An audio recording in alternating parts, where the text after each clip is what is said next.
కర్కాటక రాశి వారికి ప్రస్తుతం వ్యయభావంలో గురువు, తర్వాత జన్మరాశి కర్కాటక రాశిలోకి పుష్య నక్షత్రంలోకి ప్రవేశం చేస్తారు. తదుపరి భాద్రపద మాసంలో అంటే ఆశ్వీజ మాస ప్రారంభ కాలం నుంచి పుష్యమాసం వరకు సింహరాశిలో ప్రవేశం చేస్తాడు గురువు.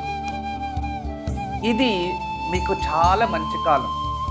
అంటే కార్తీకం నుంచి ఇక అప్ టు పుష్యమాసం వరకు, అంటే భాద్రపద, ఆశ్వీజ, కార్తీక, మార్గశిర, పుష్య,